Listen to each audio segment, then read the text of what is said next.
News can മീഡിയയിലേക്ക് സ്വാഗതം. PM കിസാനുമായി ബന്ധപ്പെട്ട് വന്നിരിക്കുന്ന ഏറ്റവും പുതിയ ഇൻഫർമേഷനുകളാണ് നിങ്ങളുമായി ഷെയർ ചെയ്യുന്നത്. ചാനൽ ആദ്യമായി കാണുന്നവർ സബ്സ്ക്രൈബ് ചെയ്യുക. വീഡിയോ ഇഷ്ടമായാൽ ലൈക്ക് കൂടി ചെയ്യുക. കർണാടകയിൽ നടന്ന റാലിക്കിടെയാണ് പ്രധാനമന്ത്രി നരേന്ദ്രമോദി കർഷകർക്ക് വേണ്ടി സംസാരിക്കുകയും കർഷകരെ അഭിസംബോധന ചെയ്യുകയും ചെയ്തത്. അവിടെ വച്ച് പറഞ്ഞിരിക്കുന്നത്, ഇതുവരെയായി 16 ഗഡുക്കളിലൂടെ 32,000 രൂപയാണ് കർഷകരുടെ അക്കൗണ്ടുകളിലേക്ക് കൊടുക്കുവാനായി സാധിച്ചത്. ഇനിയിപ്പോൾ അത് വർദ്ധിപ്പിക്കാനായിട്ടുള്ള നീക്കങ്ങളും കേന്ദ്രം മുന്നോട്ട് കൊണ്ടുവരുന്നു എന്നുള്ള അറിയിപ്പുകളാണ് വന്നിരിക്കുന്നത്. അതുപോലെ തന്നെ കർഷകരെ ഒരിക്കലും കൈവിടില്ല. സാധാരണ ഗഡുക്കൾ ലഭിക്കുന്ന സമയത്ത് തന്നെ ഇനിയും നമുക്ക് ഗഡുക്കൾ ലഭിച്ചിരിക്കും. അതിലൊരു മാറ്റവും വരില്ല എന്നാണ് മോദിജി ഇപ്പോൾ അറിയിച്ചിരിക്കുന്നത്. പ്രധാനമായും കർഷകർക്ക് പല പദ്ധതികൾ കൊണ്ടുവരുവാനായിട്ടാണ് കേന്ദ്രം ഇപ്പോൾ തീരുമാനിച്ചിരിക്കുന്നത്. കർഷകരെ ഒരിക്കലും കൈവിടില്ല എന്ന് തന്നെയാണ് പ്രധാനമന്ത്രി അറിയിച്ചിരിക്കുന്നത്. കർഷകർക്ക് വേണ്ടി ഇനിയും പല പദ്ധതികളും കൊണ്ടുവരുമെന്ന അറിയിപ്പുമാണ് പ്രധാനമന്ത്രിയിൽ നിന്നും വന്നിരിക്കുന്നത്. അതുപോലെ തന്നെ പല സംസ്ഥാനങ്ങളിലും PM കിസാൻ സമ്മാൻ നിധിയുമായി ബന്ധപ്പെട്ട പ്രശ്നങ്ങൾ പരിഹരിക്കാതെ കിടക്കുന്നു.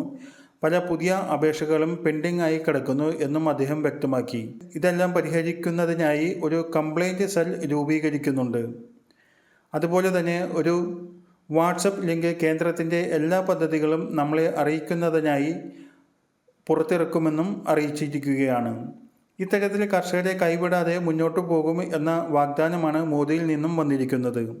PM കിസാൻ്റെ 17ാമത്തെ ഗഡു സാധാരണ ലഭിക്കുന്ന രീതിയിൽ തന്നെ ലഭിക്കുന്നതാണ്. അതുപോലെ PM കിസാൻ്റെ തുക വർദ്ധിപ്പിക്കുമെന്ന് ആദ്യമായിട്ടാണ് പ്രധാനമന്ത്രി അറിയിക്കുന്നത്. ഇതുവരെ പല മന്ത്രിമാരും നേതാക്കളുമാണ് PM കിസാൻ്റെ തുക വർദ്ധിപ്പിക്കുമെന്ന് പറഞ്ഞിരുന്നത്. എന്നാൽ ഇത് ആദ്യമായിട്ടാണ് കാലക്രമേണ PM കിസാൻ സമ്മാൻ നിധിയുടെ തുക വർദ്ധിപ്പിക്കുമെന്ന് മോദിജി തന്നെ പറയുന്നത്. 17ാമത്തെ ഗഡു മെയ് പകുതിക്ക് ശേഷമാണ് വിതരണം ഉണ്ടാവുക എന്നാണ് ലഭിക്കുന്ന സൂചനകൾ.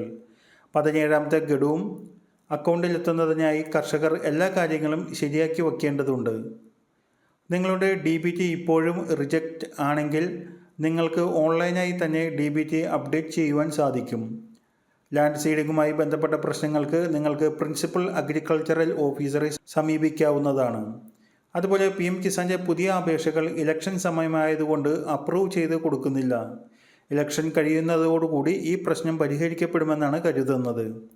പബ്ലിക് ഫിനാൻസ് മാനേജ്മെൻറ്റ് സിസ്റ്റം അഥവാ PFMSൽ പരിശോധിച്ചാൽ നിങ്ങൾക്ക് വന്നിരിക്കുന്ന പേയ്മെൻറ്റ് ഡീറ്റെയിൽസ് എല്ലാം അറിയാം.